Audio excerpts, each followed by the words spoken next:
Yo sahabat sektor 7 dan para manhwa lovers, jumpa lagi bersama Mimin ya guys. Kali ini kita akan lanjutkan alur cerita manhwa Limit Breaker ya guys. Sebelum kita mulai ke alur ceritanya, jangan lupa subscribe, like, komen, serta share videonya ya guys, agar Mimin lebih semangat lagi bikin videonya. Tanpa menunggu lama lagi, langsung saja kita masuk ke videonya. Mereview sedikit dari episode sebelumnya, diceritakan bahwa pertarungan sengit terjadi antara Kibong dan Yurim. Lalu Kibong mendatangi dan mencekik leher Yurim, serta mengatakan jika Kibong tak peduli, Yurim melakukan semua ini demi apa? Dan Kibong meminta tanggung jawab dari tindakan yang telah dilakukan oleh Yurim selama ini. Kibong juga mengatakan jika dia akan menghabisi Yurim dengan cara yang paling menyakitkan di dunia ini. Kemudian melanjutkan dari episode sebelumnya, terlihat Yurim yang dilempar oleh Kibong hingga tak berdaya dan terpental jauh menabrak sebuah bangunan. Merasakan hal itu, kemarahan pun muncul dalam benak Yurim dan berkata dalam hati bahwa dirinya tak bisa menerima semua itu karena tak bisa melakukan apapun saat dilempar oleh Kibong. Dan bertanya-tanya apakah Kibong memang sekuat itu. Lalu tiba-tiba Kibong sudah mendatanginya lagi untuk kembali memukul Yurim. Akan tetapi Yurim bisa menghindarinya dan terbang menuju pusat sihir utama yang diincar oleh Kibong. Yurim berpikiran jika dirinya menyerapnya, keadaan pasti akan berbeda. Melihat hal itu, Kibong pun tak akan membiarkannya dan mendatangi Yurim dengan kecepatannya. Akan tetapi semua itu terlambat karena Yurim sudah mulai untuk menyerapnya. Selama proses penyerapan terjadi ledakan energi yang sangat luar biasa.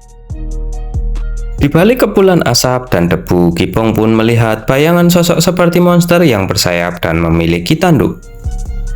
Kemudian di tempat lain terlihat Yubin yang sedang melawan Kang Min-sok. Mereka berdua bertarung dengan sengit menggunakan pedang mereka. Pertarungan mereka berlangsung lumayan lama dan Yubin memutuskan untuk menerima tusukan pedang dari Min-sok dan berujar bahwa dia berhasil menangkapnya. Walaupun mengorbankan tubuhnya hanya untuk mematahkan tulang-tulang Min-sok. Bersamaan dengan hal itu, Yubin pun menebas leher Min-sok sembari berujar bahwa jika ingin menghabisi seseorang, maka bertarunglah dengan mempertaruhkan nyawamu sendiri. Namun setelah menumbangkan Min-sok, Yubin pun memegangi perutnya yang sebelumnya tertusuk pedang karena rasa sakitnya mulai terasa. Di sumber sihir pusat 3 pun Yubin menjadi pemenangnya. Kemudian kita kembali ke MC kita Kibong. Dari bayangan yang dilihat sebelumnya oleh Kibong perlahan terlihat jika wujud yang ada di balik kepulan asap tersebut merupakan wujud dari Yurim yang berubah menjadi sosok monster naga. Yurim pun berujar bahwa inilah kekuatan sejati yang selama ini dicari olehnya. Lalu Yurim juga berterima kasih kepada Kibong karena ketidakcekatan Kibong untuk menghentikannya. Dirinya berhasil mencuri kekuatan naga api. Bahkan bisa dibilang lebih kuat daripada naga api. Yurim juga menambahkan dengan mengatakan bahwa dirinya merupakan bencana yang akan mengakhiri dunia. Bersamaan dengan hal itu, Yurim pun mengeluarkan suara hingga membuat kaca-kaca gedung pecah. Sistem pun menginfokan kepada Kibong jika monster naga yang tidak ada di dalam database telah muncul. Jadi kekuatannya belum bisa diketahui. Kemudian sambil melihat ke arah Yurim, Kibong pun berkata bahwa ternyata Yurim sudah menyerah menjadi manusia. Lalu Yurim pun menyiapkan serangan sihir besar dari tangannya, sambil berkata kepada Kibong, "Jangan pernah menyerah dariku." Kibong pun hanya tersenyum dan berkata, "Menarik." Melihat senyuman dari Kibong, Yurim pun menanggapinya dengan berujar sampai kapan Kibong akan bertahan jika di situasi saat ini masih bisa tersenyum. Bersamaan dengan hal itu, Yurim pun melemparkan bola sihir berukuran besar lebih dari satu langsung ke arah Kipong. Energi dari bola sihir itu pun membuat Kang Hui, Yui, Yubin, dan Jugu merasa bahaya yang luar biasa mendekat. Akan tetapi berbeda dengan Kipong, dengan tenang Kipong pun mengepalkan tangannya yang dipenuhi oleh energi yang berwarna biru. Setelah itu, Kipong pun melompat menerjang ke arah bola sihir yang ditujukan kepadanya untuk memukul Yurim. Serangan bola sihir itu pun bisa dilewati Kipong dengan mulus sambil mengaktifkan skill Dragon Slayer yang pertama, di mana skillnya dapat menambahkan damage sebesar 50% jika menghadapi monster tipe naga. Bersamaan dengan hal itu, Kipong pun berhasil memukul Yurim tepat di wajahnya dan menimbulkan suara benturan yang luar biasa keras. Yurim pun terpental jauh ke belakang menabrak beberapa gedung karena menerima pukulan dari Kipong. Kemudian Kipong menyuruh sistem untuk melacak posisi Yurim. Sistem pun menerima perintah dan mulai melacak sinyal monster naga. Namun belum bisa karena sinyalnya terlalu lemah. Akan tetapi sistem langsung mencari ulang lokasinya dengan melacak sinyal kehidupan Yurim. Dan hal itu pun berhasil. Lokasi Yurim bisa ditemukan dengan sisa HP power di bawah 1% dan ditampilkan ke Kipong. Kipong pun bergegas ingin menuju ke lokasi Yurim untuk menghabisinya sampai tuntas. Namun sistem memperingatkan jika waktu saat ini menunjukkan pukul 14:29. Jadi sistem menyarankan untuk menghancurkan sumber sihir sebagai prioritas utama. Di sisi lain terlihat Yui yang terengah-engah dan babak belur juga berhasil mengalahkan lawannya. Dan melihat waktu di handphonenya menunjukkan pukul 14:29 juga. Agen Jugu pun juga bisa mengalahkan lawannya walaupun dengan mengorbankan beberapa hewan yang dipanggilnya, yang mati saat bertarung. Setelah itu, secara bersama-sama mereka menghancurkan seluruh sumber sihir yang ada di hadapannya, sesuai misi awal dan sesuai dengan yang dijadwalkan. Kemudian diperlihatkan setelah menghancurkan sumber sihir, Kang Hui kembali ke wujud manusianya. Dan dia ditanyai oleh wakil kapten apakah misinya berhasil. Kang Hui pun menjawab jika misinya sudah berhasil. Dengan hancurnya 4 sihir tambahan dan 1 sihir utama pada pukul 14:30 menandakan bahwa misi dari tim Kipong sudah berhasil. Kemudian berpindah di tempat Yurim yang terlempar setelah terkena serangan Kipong. Terlihat Direktur Guild yang bernama James mendatangi Yurim sambil tertawa dan menyeret tubuh Taerim. Dia berkata kepada Yurim bahwa Yurim harus bertanggung jawab atas kegagalannya. James pun juga menambahkan bahwa dirinya sudah repot-repot membawa Taerim karena mengira jika Yurim akan berhasil. Namun hal itu sia-sia saja karena hasilnya malah sebaliknya. Bersamaan dengan hal itu, James pun melepaskan tangan Taerim dan mendekati Yurim. Sambil berjongkok, James berkata bahwa dia tak punya banyak waktu. Jadi mereka bisa reunian di akhirat saja.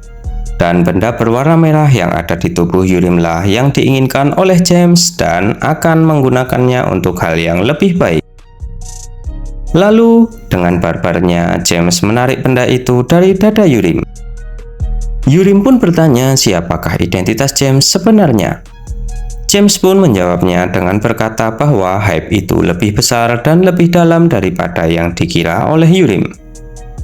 Melihat kejadian di depannya, Taerim berniat untuk menolong kakaknya. Akan tetapi jangankan untuk menolong, untuk bangun saja dia sudah tak sanggup. Lalu setelah benda di dadanya diambil, Yurim pun menghilang seperti debu. Taerim pun menangis sambil memanggil Yurim kakak.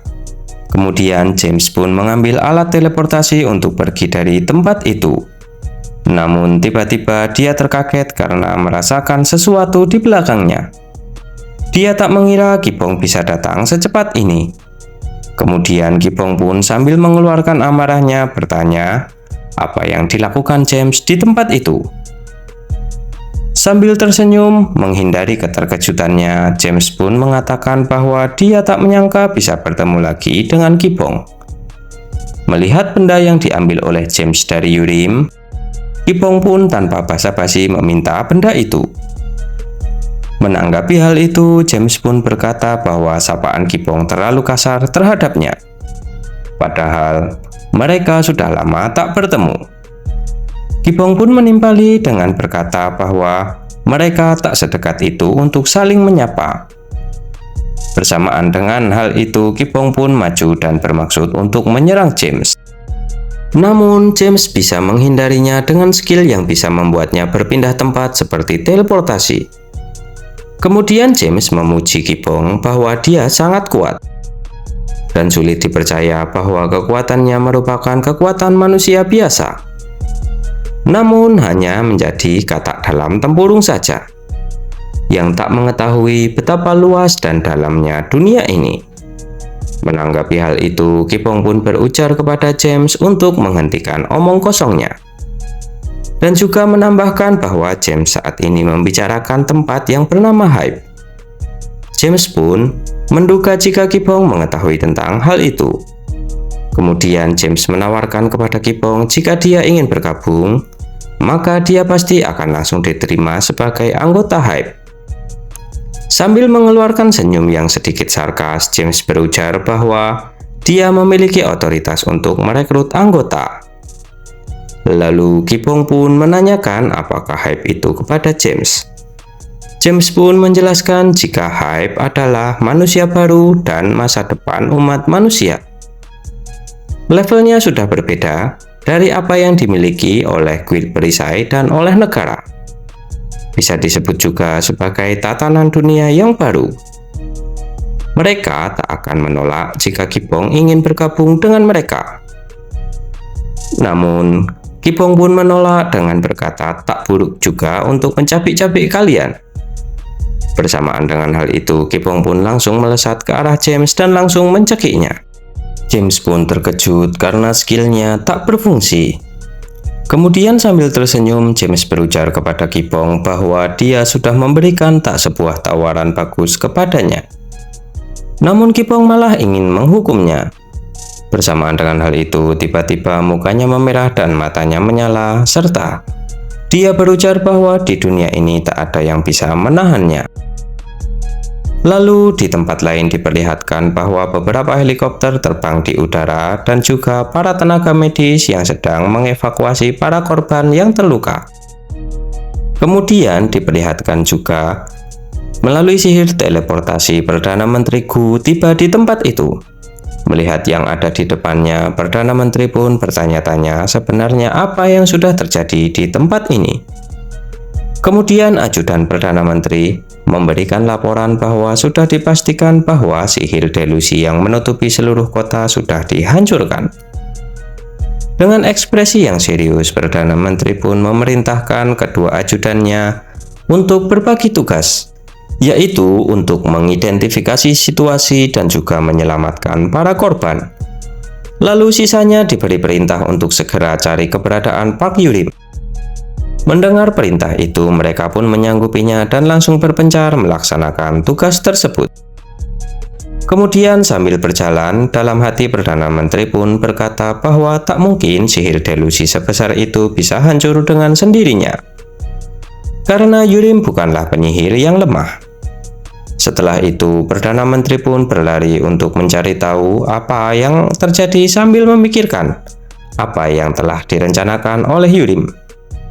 Di tengah pencariannya, Perdana Menteri melihat Yui yang sudah terduduk lemas. Dia pun memanggil Yui dan mendekatinya, serta bertanya apa yang sebenarnya sudah terjadi. Dengan kondisinya yang lemah, Yui pun bermaksud untuk menjelaskan apa yang terjadi. Akan tetapi, tiba-tiba dia terbatuk dan muntah darah saat akan menjelaskannya. Lalu Perdana Menteri pun kaget dengan seseorang yang tergeletak di depan Yui, yang merupakan salah satu dari anggota guild perisai bernama Shin Mie. Melihat hal itu, Perdana Menteri pun bertanya kepada Yui apakah Yui yang mengalahkannya. Yui pun menjawabnya dengan tersenyum. Kemudian sambil mengusap-usap kepala Yui, Perdana Menteri pun memuji kekuatan Yui yang saat ini sudah berkembang. Yui pun senang mendengar pujian itu.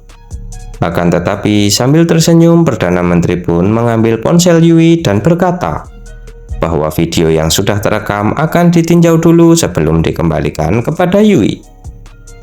Karena hal tersebut, Yui pun menjadi kesal kepada Perdana Menteri. Kemudian di tempat lain, diperlihatkan bahwa Guildmaster Yubin yang menggerutu sambil menyeret kedua anggota guildnya sebagai ganti dari Tandu. Dia mengeluhkan karena mereka selama ini hanya banyak makan saja. Namun di tengah perjalanan dia berpapasan dengan agen Jugu. Pertemuan mereka berdua terlihat canggung dan Yubin menolak saat akan dibantu oleh agen Jugu. Dia meminta maaf atas kejadian di masa lalu yang membuat hubungan mereka berdua menjadi canggung. Namun Yubin tak mempermasalahkan hal itu. Dan kemudian setelah itu terlihat beberapa petugas medis yang mendatangi Yubin dan menyuruhnya untuk pergi ke ambulans karena memiliki pendarahan yang serius. Akan tetapi tiba-tiba terlihat cahaya berwarna merah muda terpancar di suatu tempat di kota itu, di mana agen Jugu, Yubin, Yui, dan Perdana Menteri melihat cahaya itu. Kemudian terlihat di suatu ruangan ada seseorang yang sedang duduk dan melihat sebuah informasi. Dia ternotis jika ada yang membuka portal komunikasi darurat, di mana diketahui yang membukanya adalah Gibong setelah dia membuat James babak belur tak berdaya. Seseorang yang diketahui pemimpin Hype itu pun berkata bahwa ternyata Gibong yang membuka portal komunikasi darurat itu. Gibong pun menanggapinya dengan berkata bahwa dia tak tahu harus bagaimana karena sudah dikenali oleh pemimpin manusia baru. Orang yang menjadi lawan bicara Gibong itu pun mengatakan jika Gibong tak mempunyai tata krama. Dengan lantang Gibong pun mengatakan bahwa dia tak peduli apa itu tata krama. Yang pasti harus didengar olehnya adalah sembunyilah selagi kau bisa bersembunyi, karena mulai saat ini dirinya akan mencari dan menghabisi para Hype. Mendengar apa yang disampaikan oleh Gibong, pemimpin itu pun tertawa girang dan mengatakan jika Gibong hanya menangkap beberapa bawahannya yang bukan apa-apa, namun sudah bersikap sombong. Setelah itu, dia berjalan ke arah jendela dan membuka tirai yang menutupinya, serta kembali menantang Gibong agar datang ke tempatnya kapan saja. Mereka akan menunggu Gibong sampai saat itu tiba. Bagaimanakah kelanjutan ceritanya? Kita lanjut di video berikutnya ya guys. Terima kasih sudah menonton dan bye-bye.